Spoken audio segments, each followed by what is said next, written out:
जी हाँ दोस्तों, आईपीएल 2020 के match number 40 Rajasthan Royals versus Sunrisers Hyderabad के बीच एक घमासान मुकाबला देखने को मिला। इसी मुकाबले में हैदराबाद की टीम ने 8 विकेट से मैच जीता। 11 गेंद पहले ही मैच को खत्म कर दिया। सेकंड इनिंग में बल्लेबाजी यानी रन को चेस करते वक्त हमें देखने को मिला किस प्रकार से हैदराबाद की टीम से गेंदबाजी बल्लेबाजी दोनों का ही पक्ष काफ़ी ज़्यादा मजबूत नजर आया मुकाबले में राजस्थान रॉयल्स के। अब देखा जाए तो पॉइंट्स टेबल में काफ़ी घमासान मचा हुआ है, क्योंकि आखिरी जो पोजीशन यानी नंबर 4 के लिए एक भयंकर लड़ाई होती नजर आएगी, क्योंकि शुरुआत की जो टॉप 3 टीमें हैं वो तो लगभग अपनी जगह तय कर चुकी है, लेकिन चौथी जो जगह है कोलकाता नाइट राइडर की, उस पर काफ़ी सारी टीमों की निगाहें टिकी होंगी। चलिए बात करते हैं पहले मैच के स्कोर के बारे में, हाईलाइट्स के बारे में, किसने बेहतरीन परफॉर्मेंस की, किसकी गेंदबाजी अच्छी रही, किसकी बल्लेबाजी। तो शुरुआत में हमें देखने को मिला किस प्रकार से सनराइजर्स हैदराबाद ने टॉस जीतकर पहले गेंदबाजी का फैसला किया। ये फैसला काफ़ी अच्छा साबित हुआ, क्योंकि पिछले 5 मुकाबले को अगर आप उठा के देख लें या पिछले कई मुकाबले को, तो उसमें जिस टीम ने पहले बल्लेबाजी कर रही है, जब से आधा सीज़न हुआ है आईपीएल 2020 का, तब से उन्हें हार का सामना करना पड़ रहा है। ऐसे में इस बार हैदराबाद की टीम ने सूझबूझ दिखाते हुए कप्तान डेविड वार्नर ने पहले गेंदबाजी का फैसला किया और राजस्थान रॉयल्स को पहले बल्लेबाजी के लिए बुलाया। अब राजस्थान रॉयल्स के बल्लेबाजों का नंबर था कि वो किस प्रकार से इस मुकाबले में काफ़ी अच्छा रन खड़ा करें, ताकि इस मुकाबले को अच्छे रनों से जीतकर प्लेऑफ की लिस्ट के लिए अपना नाम की दावेदारी की जा सके। लेकिन दुबई इंटरनेशनल स्टेडियम में मुकाबला हो रहा था। 160 से 170 तक का प्रोजेक्टेड स्कोर बताया जाता है, तो 154 करीब बना पाई राजस्थान रॉयल्स की टीम शुरुआत में बल्लेबाजी करते हुए, जहां पर रोबिन उथप्पा बेन स्टोक की जोड़ी आज फिर से मुकाबले में ओपनिंग करने उतरी। बेन स्टोक अभी तक इतने अच्छे साबित नहीं हुए जितनी उनसे उम्मीद की जाती है कि इनसे ओपनिंग कराई जा रही है तो ये अच्छा साबित होंगे, लेकिन इनके बल्ले से रन नहीं आ रहे हैं। रन आ रहे हैं तो रना बॉल के हिसाब से आ रहे हैं, यानी जितनी गेंद खेलते हैं उतने ही रन बनाते हैं। 13 गेंद में 19 रन की पारी रोबिन उथप्पा ने खेली थी। अच्छी पारी खेल रहे थे, एक छक्का 2 चौके भी लगा दिए थे, स्ट्राइक रेट भी अच्छा था और रन बना रहे थे पावर प्ले में। लेकिन एक ऐसा मोमेंट आया जब रन आउट हो गए जेसन होल्डर के थ्रो पे। अब बारी थी कि बेन स्टोक और संजू सैमसन इस पारी को आगे बढ़ाएं और कम से कम 50-60 रन प्लस की पार्टनरशिप दें और उसके बाद टीम के स्कोर को आगे बढ़ाते रहें। लेकिन दूसरी तरफ जहां संजू सैमसन एक तेज बल्लेबाजी खेल रहे थे, क्योंकि बेन स्टोक ने शायद ही सोच रखा था कि जितने भी सामने उनके बल्लेबाज होंगे वो उनको मौका देंगे तेज बल्लेबाजी करने का और खुद अपनी स्ट्राइक को संभाले रखेंगे, क्योंकि बेन स्टोक के बल्ले से 32 गेंदों में 30 रन की पारी आई। बॉलर राशिद खान की गेंद पर आउट होकर ये चलते बने, तो दूसरी तरफ संजू सैमसन को आउट किया बॉलर जेसन होल्डर ने। जी हाँ दोस्तों, जेसन होल्डर का नाम आप इस सीज़न में पूरे पे पहली बार सुन रहे होंगे। ऐसा इसलिए क्योंकि अब धीरे धीरे क्वालिफाई की रेस काफ़ी ज़्यादा तगड़ी होती जा रही है। ऐसे में जितने भी हुकुम के इक्के हैं सभी टीमों के पास, अब वो फेंकती नज़र आ रही है। कोलकाता नाइट राइडर ने लोकी फर्गूसन को लाई थी, तब उनको मुकाबला जीत दिला के दिया था लोकी फर्गूसन ने। उसके बाद अगर हम देखें किस प्रकार से रॉयल चैलेंजर बेंगलोर ने सिराज खान की वापसी कराई, तो उन्होंने बेहतरीन वापसी के साथ एक नया रिकॉर्ड बना दिया। 2 मेडन ओवर कराए, दोनों ओवरों में विकेट भी ली थी। उसके बाद आज के मुकाबले में जेसन होल्डर आए। जेसन होल्डर ने भी सनराइजर्स हैदराबाद की जीत में एक अहम भूमिका निभाई, क्योंकि जेसन होल्डर ने संजू सैमसन जो ताबड़तोड़ बल्लेबाजी कर रहे थे, 3 चौका 1 छक्का लगाया था, 26 गेंदों में 36 रन की पारी खेली थी, तो इनको आउट कर दिया था जेसन होल्डर ने। अब दूसरी तरफ जॉस बटलर और स्टीव स्मिथ की बारी थी, जो पिछले मैच के विनर यानी चेन्नई सुपर किंग्स के मुकाबले में इन्होंने बेहतरीन पारी खेलते हुए टीम को अच्छा रन पे जीत दिलाया था और साथ ही साथ एक स्कोर भी अच्छा खड़ा किया था। लेकिन देखा जाए तो किस प्रकार से जॉस बटलर का बल्ला शांत रहा। 12 गेंदों में 9 रन की पारी खेल पाए थे बॉलर विजय शंकर, जो ऑलराउंडर प्रदर्शन करते हैं हैदराबाद की टीम से। उन्होंने अच्छी विकेट ली, कैच पकड़ी थी शाहबाज नदीम ने। स्टीव स्मिथ आए, कप्तानी पारी खेलने की इनको जरूरत थी, लेकिन आज जेसन होल्डर का दिन था और स्टीव स्मिथ को आउट किया। उन्होंने 15 गेंदों पर 19 रन बना पाए थे 2 चौके की मदद से। रियान पराग, जो कि इससे पहले मैच में काफ़ी अच्छी परफॉर्मेंस किए थे, उनको भी आउट जेसन होल्डर ने। रियान पराग को 12 गेंदों में 20 रन नहीं बना पाए, 1 छक्का 2 चौका लगाया था इस पारी में और इनको भी चलता किया। अब बारी थी राहुल तेवतिया और जोफ्रा आर्चर की। तब गेंदें बहुत कम बची थी, लेकिन फिर भी जितनी गेंदें बची थी उनका जोफ्रा आर्चर ने अच्छा इस्तेमाल किया। 7 गेंदों में 16 रन की पारी खेली, 1 चौका 1 छक्का लगाया। दूसरी तरफ राहुल तेवतिया 3 ही गेंद खेल पाए, 2 ही रन बना पाए। इस तरीके से पहली इनिंग में सिर्फ 154 का लक्ष्य दे पाई, जहां पर अब बनाने थे हैदराबाद की टीम को 155। बात करें गेंदबाजी की, तो गेंदबाजी में जेसन होल्डर चमक के सामने आए। 4 ओवर में 33 रन देते हुए 3 विकेट झटकी, तो विजय शंकर के नाम भी 1 विकेट आई 3 ओवर में 15 रन देके। तो राशिद खान ने भी आज के मैच में भी 1 विकेट ले ही ली। 4 ओवर में 20 रन इन्होंने दिए थे। अब बात करें किस प्रकार से बल्लेबाजी की बारी थी सनराइजर्स हैदराबाद की।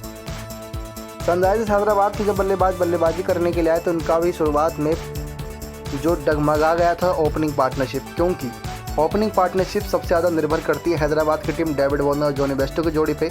4 गेंदों में 4 ही रन बना पाए डेविड वार्नर, 7 गेंदों में 10 रन की पारी खेल पाए जॉनी बेस्टो। सबसे पहली विकेट जॉनी बेस्टो की गई थी, बॉलर थे जोफ्रा आर्चर, और दूसरी विकेट भी जोफ्रा आर्चर ने ही ली। यानी कि जोफ्रा आर्चर ने तो अपना काम किया, लेकिन बाकी गेंदबाज इस मुकाबले में छा नहीं पाए। जोफ्रा आर्चर को 4 ही ओवर डालने, यानी हर किसी गेंदबाज को 4 ही ओवर का मौका होता है, तो ऐसे में जोफ्रा आर्चर ने अपनी अच्छी गेंदबाजी करते हुए जहां पर इन्होंने अपना दमखम भी दिखाया और 4 ओवर कंप्लीट भी किए, लेकिन 21 रन दे पाए और 2 विकेट भी ले लिए। उसके बाद बाकी गेंदबाजों का ज़्यादा दबदबा नहीं रहा पूरे मैच पे, क्योंकि मनीष पांडे और विजय शंकर की पारी बहुत बेहतरीन थी। 140 रनों की करीब पार्टनरशिप इन दोनों के बीच पनपी। इसी पार्टनरशिप के चलते जहां पर 155 रन बनाने थे अब टीम को, उन्होंने बल्कि 156 रन बना दिए। 11 गेंद पहले ही और 8 विकेट से इस मुकाबले को जीत लिया था। मनीष पांडे की बात करें तो इन्होंने बेहतरीन दिखाई पारी, क्योंकि इनकी इस पारी में चौके कम और छक्के ज़्यादा देखने को मिले। दोस्तों आपको एक जानकारी दे दें कि दुबई इंटरनेशनल स्टेडियम कोई छोटा स्टेडियम नहीं, शारजाह की तरह उसकी बाउंड्री 70, 80, 82 मीटर जितनी लंबी है। तो यानी कि अगर कोई 6 लगता भी है तो 80+ मीटर का लगता है, जो कि अपने आप में ही काफ़ी कठिन बात होती है। इसके बावजूद भी मनीष पांडे काफ़ी देर तक क्रीज पे खड़े रहे, जहां पर शुरुआत में 2 विकेट जल्दी गिर गई थी और मनीष पांडे को मौका आज मिला था खेलने का ऊपर, क्योंकि अभी तक कैन विलियमसन संभाल रहे थे तीसरे नंबर की पोजीशन को, लेकिन आज मनीष पांडे खेले तो 47 गेंदों में 83 रन की पारी मनीष पांडे ने खेली, 4 चौके लगाए और 8 छक्के इनकी इस पारी में आए। यही खास बात है इस खिलाड़ी की कि जब फॉर्म में आते हैं तो बस इनकी धुआंधार पारी देखते रह जाते हैं। और हमने लगभग ये देखा है पिछले कुछ सीजनों से आईपीएल को फॉलो कर रहे हैं, तो मनीष पांडे का बल्ला जब चलता है, जब फाइनल या सेमीफाइनल या क्वालिफाई की रेस नज़दीक आ जाती है, तो टीम को जीत दिलाने के लिए एक एक्सपीरियंस खिलाड़ी के तौर पर मनीष पांडे अपनी पारी खेलते हैं और टीम को जीत दिलाते हैं। दूसरे छोर पे इनका साथ विजय शंकर ने दिया, जो कि ऑलराउंडर प्रदर्शन करते हैं हैदराबाद की टीम से। 1 विकेट भी लिया और 52 रन भी मारे। जी हाँ दोस्तों, अर्धशतकीय पारी इनके बल्ले से भी आई, मनीष पांडे के बल्ले से भी। 51 गेंदों में भले से ही 52 रन सिर्फ विजय शंकर ने मारे, 6 चौके मारे अपनी इस पारी में। लेकिन हाँ, इन्होंने एक अच्छा काम ये किया कि सामने जब मनीष पांडे अच्छी फॉर्म में थे, छक्के लगा रहे थे, चौके लगा रहे थे, तो उनका काम इतना था सिंगल लो और उनको आने का मौका दो और उनकी ताबड़तोड़ पारी को सिर्फ एंजॉय करो। तो विजय शंकर ने यही काम किया, सिर्फ दूसरी क्रीज पर संभाले रखे अपने आप को, और जब भी कोई अच्छी गेंद मिलती थी इनको तो ये भी मौका नहीं छोड़ते थे, चौका लगा ही देते थे। तो विजय शंकर की इस पारी के बदौलत मनीष पांडे की पार्टनरशिप के साथ 140 रन टीम को काफ़ी कारगर तौर से जीत दिलाने में काम आई। 8 विकेट और 11 गेंद पहले ही इस मुकाबले को आसानी से हैदराबाद की टीम ने अपने नाम कर लिया। लेकिन अब रुख करते हैं पॉइंट्स टेबल का, क्योंकि पॉइंट्स टेबल में अब हो रहे हैं कई बड़े बदलाव। दिल्ली कैपिटल्स 10 में से 7 मुकाबले जीतकर 3 हार चुकी है, 14 अंकों के साथ नंबर 1 पर बरकरार है। रॉयल चैलेंजर बेंगलोर 10 में से 7 मुकाबले ये भी जीती है, लेकिन इनका नेट रन रेट कम है, जिसकी वजह से 14 पॉइंट्स इनके भी हैं और दूसरे नंबर पे हैं। लेकिन वहीं अगर देखा जाए मुंबई इंडियंस अपना कल का मुकाबला जो उनका चेन्नई सुपर किंग्स के साथ है, मैच नंबर 41, अगर वो जीत जाती है तो पहले नंबर पे दिल्ली कैपिटल्स की टीम को पीछे छोड़ते हुए मुंबई इंडियंस आगे आ जाएगी और ऑटोमेटिक तीसरे नंबर पे रॉयल चैलेंजर बेंगलोर आ जाएगी। यानी कि जो टीम टॉप 2 में रहेगी उनको 2 मौके मिलेंगे फाइनल में खेलने के लिए। तो ऐसे में आरसीबी की टीम भी कोई मौका नहीं छोड़ना चाहेगी। तो 3 में जो घमासान होगा वो होगा टॉप 2 की रेस के लिए। लेकिन बात करें चौथी पोजीशन की, तो वो है कोलकाता नाइट राइडर की, जो काफ़ी खतरे में आ चुकी है, क्योंकि पिछले कुछ मुकाबले 2 हारती है तो कहीं 1 जीतती है। अगर ऐसे ही रेशियो रहा तो आने वाले 4 मुकाबले में 2 हारी और 1 जीते, तो कम से कम 2 मुकाबले ही जीत पाएगी। इसके हिसाब से वो 10 में से 7 ही मुकाबले जीत पाएगी और क्वालिफाई तक नहीं कर पाएगी। ये इनके लिए काफ़ी कठिन चुनौती होने वाली है, क्योंकि इनका नेट रन रेट है वो बहुत ज़्यादा गिर चुका है कोलकाता नाइट राइडर का। शुरुआत के 3 टूरों में सबसे बेहतरीन नेट रन रेट है मुंबई इंडियंस का, फिर उसके बाद दिल्ली कैपिटल्स। अगर आने वाले अपने चारों मुकाबले दिल्ली, आरसीबी और मुंबई जीत भी जाती है तो तीनों टीमें 14 में से 11-11 मैच जीतकर तीसरी पोजीशन में बनी रहेगी। तो ऐसे में मुंबई और दिल्ली पहले और दूसरे पे बनी रहेगी। अब बात करें हैदराबाद की टीम इस मुकाबले को जीतने के बाद कौन से नंबर पर आ गई। सबसे गजब की बात है इनका नेट रन रेट, जो कि प्लस में है हैदराबाद का। 10 में से 4 ही मैच जीती है, लेकिन अब 5वें नंबर पर आ गई है। कोलकाता नाइट राइडर अगला मैच हारती है और हैदराबाद जीतती है, तो हमें पॉइंट्स टेबल में देखने को मिलेगा एक बड़ा बदलाव, जहां पर हैदराबाद की टीम आ जाएगी चौथे पे, यानी क्वालिफाई तो कर जाएगी। उसके बाद किंग्स इलेवन पंजाब की बारी आती है, जो 6ठे नंबर पर है। ये भी 10 में से 4 मुकाबले जीती है, 6 हार चुकी है। 8 अंकों के साथ छठे नंबर पे हैं।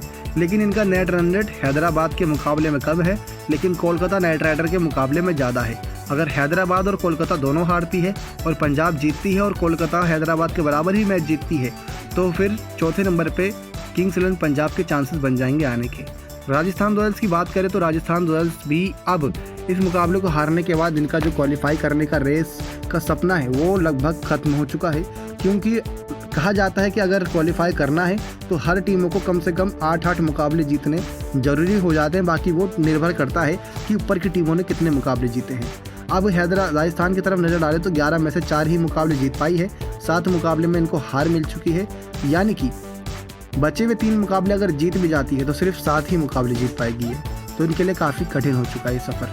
बाकी टीमों की परफॉर्मेंस पे निर्भर रहेगा कि अगर वो जीतती हैं या हारती हैं तब इनको मौका मिलेगा। चेन्नई सुपर किंग्स का सफ़र तो लगभग ख़त्म ही हो चुका है, क्योंकि इनका नेट रन रेट भी माइनस में है, राजस्थान का भी नेट रन रेट माइनस में है। चेन्नई सुपर किंग्स की तरफ नजर डालें तो 10 में से 3 ही मुकाबले जीती है। अगला जीत भी जाती है तो राजस्थान रॉयल्स से ऊपर आ जाएगी, यानी कि 8वें नंबर पर तो अपना ये सीज़न ख़त्म नहीं करेगी। इतना तो चेन्नई सुपर किंग्स अपनी इज्जत को बचाना चाहेगी। कोशिश तो उसकी क्वालिफाई पर भी रहेगी कि ऊपर की टीमें हारना चाहे, क्योंकि अगले कुछ मुकाबले पर नज़र डालें तो उनमें से कुछ मुकाबले चेन्नई सुपर किंग्स के साथ हैं। तो चेन्नई सुपर किंग्स उन्हीं टीमों को हरा के अपने आप को ऊपर लाना चाहेगी। लेकिन काफ़ी कठिन हो चुका है अब पॉइंट्स टेबल में सफ़र। मुंबई, दिल्ली, बेंगलोर ये 3 टीमें तो लगभग पक्की मानी जा रही है कि क्वालिफाई कर जाएंगी। कोलकाता नाइट राइडर का भी 50-50% चांस चल रहा है कि आने वाले 4 मुकाबले जीत जाती है, और बाकी टीमें भी अपने आने वाले 4 मुकाबले जीत जाती है जो नीचे की इनसे, तो मुकाबले में कोलकाता नाइट राइडर क्वालिफाई आसानी से कर जाएगी। लेकिन अगर बाकी टीमें हैदराबाद, पंजाब इसके बराबर ही मुकाबले जीतती है तो पॉइंट्स टेबल में फिर नेट रन रेट का असर पड़ेगा, जो net run rate Kolkata knight rider का पूरी पॉइंट्स टेबल में सबसे ख़राब है। और नीचे की 4 टीमों में सबसे अच्छा नेट रन रेट हैदराबाद का हो चुका है इस जीत के साथ। तो यानी कि अगर हैदराबाद जीती है कोलकाता के बराबर मुकाबले तो इनका चांस बन जाएगा टॉप 4 में आने का। तो दोस्तों ये है पॉइंट्स टेबल का हाल, मैच का हाल आपको बता दिया। अब मिलते हैं कल के मैच के हाईलाइट के साथ, जो होना है Mumbai Indians versus Chennai super Kings के बीच मुकाबला शारजहां के मैदान पर। Match number 41। एक तरफ होंगे कप्तान रोहित शर्मा, दूसरी तरफ होंगे पूर्व इंडिया टीम के कैप्टन जिन्होंने वर्ल्ड कप जितवा रखा है एक बारी, महेंद्र सिंह धोनी। इस सीज़न भले से फ्लॉप साबित हुए, क्योंकि एक अकेला खिलाड़ी पूरा पहाड़ नहीं तोड़ सकता, उसके साथ पूरा 11 खिलाड़ियों का साथ देना होगा। इस साल तो महेंद्र सिंह धोनी का बल्ला भी उस प्रकार से नहीं चला जिससे इनकी उम्मीद की जाती है। इस साल कई ऐसे बल्लेबाज हैं, गेंदबाज हैं जो शांत रहे, कई ऐसे बल्लेबाज हैं, कई ऐसे ऑलराउंडर हैं जिन्होंने अपना गेंदबाजी से सबको चकित किया, कई ऐसे ऑलराउंडर जिन्होंने बल्लेबाजी से हैरान किया। अब जोफ्रा आर्चर को ले लीजिए, मोस्ट वैल्यूबल प्लेयर है अपनी टीम के लिए, हर मैच में कमाल करते हैं। आज के मुकाबले में भी इन्होंने 7 गेंदों पे 16 रन की पारी खेली, 2 विकेट भी लेके दी। अब हुक्म का इक्का काम कर गया, सनराइजर्स हैदराबाद का पहला ही मैच खिलाया इस IPL सीज़न का और 3 विकेट उन्होंने ले ली। मनीष पांडे का पिछले 4-5 मुकाबले से बल्ला शांत था, अब जैसे ही क्वालिफाई की रेस नज़दीक आ रही है उनका बल्ला भी चल गया। आज 82-83 रन की पारी भी खेल ली। विजय शंकर के बल्ले से रन नहीं देखने को मिले थे। अब हैदराबाद की टीम की ये भी शंका दूर हो गई, क्योंकि मिडिल ऑर्डर में विजय शंकर, मनीष पांडे अगर ऐसी ही पारी खेलेंगे तो इनके लिए कोई दिक्कत की बात रही नहीं। उसके बाद अगर नज़र डालें कोलकाता नाइट राइडर की तरफ, आंद्रे रसल इस सीज़न में अभी थोड़ा चोटिल हो गए हैं, तो पिछला मैच नहीं खेले थे। अगले मुकाबले में कयास लगा सकते हैं कि उनकी वापसी होगी। अगले मैच में सुनील नारायण की वापसी भी हो सकती है। उनकी बॉलिंग एक्शन पर थोड़े बहुत सवालात खड़े किए गए थे, अब उसको ठीक करके वो वापसी कर चुके हैं, लेकिन पिछले मुकाबले में भी आते, लेकिन कोलकाता ने उन्हें खिलाया नहीं था। कोलकाता में पिछले मुकाबले में वापसी होगी। बेंगलोर की तरफ नज़र डालें, सिराज खान को उन्होंने खिलाया और डेल स्टेन को ही बिठा रखा है। क्या डेल स्टेन को एक और मौका देना चाहेंगे विराट कोहली? आने वाले समय पर निर्भर करेगा, लेकिन जब से क्रिस मॉरिस उनकी टीम के साथ जुड़े हैं, टीम जीत ही जीत हासिल कर रही है। उसके बाद दिल्ली कैपिटल्स की ओर नज़र डालें तो पिछले मुकाबले में ऋषभ पंत से उम्मीद थी, ऋषभ पंत का बल्ला शांत रहा, इस सीज़न ज़्यादा उतना अच्छी परफॉर्मेंस नहीं दिखा पाए जितनी उनसे उम्मीद है। पार्टनरशिप शुरुआत की जो होती है मेन करती है। शिखर धवन पिछले 2 मुकाबलों से 2 शतकीय पारी खेले हैं, जो उन्होंने इतिहास रचा है, लेकिन उनके इतिहास रचने में पृथ्वी शॉ का हाथ नहीं है। पृथ्वी शॉ उनके साथ खड़े रहे तो टीम का जो स्कोर है और मजबूत हो सकता है। दूसरी तरफ मुंबई इंडियंस के पास ऐसे बल्लेबाज, ऐसे गेंदबाज, ऐसे ऑलराउंडर प्लेयर हैं जिनकी कोई कमी गिनवा ही नहीं सकता। लेकिन बात करें कुछ दिक्कतों की तो उनका मिडिल ऑर्डर में ईशान किशन को लेके है। एक ही मुकाबला में उन्होंने अच्छी परफॉर्मेंस की थी, उसके बाद उनका बल्ला शांत है। सौरभ तिवारी उनके जगह खेले थे, वो काफ़ी अच्छी परफॉर्मेंस किए थे। दूसरी तरफ अगर बात करें अब हम राजस्थान रॉयल्स की तरफ से, तो बेन स्टोक्स की वापसी उनकी जीत साथ लाई थी, लेकिन बेन स्टोक्स का इस्तेमाल जहां करना चाहिए था वहां नहीं हो रहा है। मिडिल ऑर्डर में बेन स्टोक फिनिशिंग के लिए अच्छे थे, मिडिल ऑर्डर भी अच्छा संभालते थे, लेकिन ओपनिंग का शायद ऑप्शन वो थोड़ा गलत है। सुनील नरेन को कोलकाता नाइट राइडर ने शुरुआत में मौके दिए, लेकिन जब लगा कि वो नहीं कर पा रहे हैं तो उनको हटा दिया गया। ऐसे ही कुछ फैसले अब राजस्थान को भी लेने पड़ेंगे। संजू सैमसन का बल्ला आज चल रहा था, लेकिन आज कहीं ना कहीं थोड़ा दबदबा रहा गेंदबाजों का। उसके बाद अगर देखा जाए चेन्नई सुपर किंग्स के हाल की, तो चेन्नई सुपर किंग्स का हाल कुछ यूँ है। सुरेश रैना, हरभजन सिंह, उसके बाद जो बाकी प्लेयर्स थे, अंबाती रायडू शुरुआत में 2 मैच खेले, 2 में अच्छा खेले, लेकिन उसके बाद थोड़ी इंजरी से सामना हुआ उनका। इंजरी के बाद जब लौटे तब से उनका परफॉर्मेंस खास नहीं है। ड्वेन ब्रावो भी अपनी इंजरी के बाद वापसी की तो उनकी परफॉर्मेंस खराब रह गई। तो ये कह सकते हैं कि जब इंजरी होती है किसी के बल्लेबाज गेंदबाज को, तो थोड़े बहुत उसे दिक्कत होता है अपनी फॉर्म वापस आने में। लेकिन आमिर रसल के साथ ना ही कोई इंजरी है, ना ही कोई दिक्कत, उनकी फॉर्म इस साल है ही नहीं, ऐसा कह सकते हैं। किंग्स इलेवन पंजाब की टीम में जब से यूनिवर्स बॉस की वापसी हुई है, 3 मुकाबले ही खेले हैं, 3 मुकाबले जितवाए हैं। तो खास बात यह है कि किंग्स इलेवन पंजाब की टीम अगर ऐसे ही खेलती रही तो क्वालीफाई आसानी से कर जाएगी। कल की मैच की हाईलाइट के साथ अभी सब्सक्राइब कर लें हमारा चैनल, बेल आइकन भी दबा दें ताकि आप नोटिफिकेशन सबसे पहले पा सकें। धन्यवाद दोस्तों।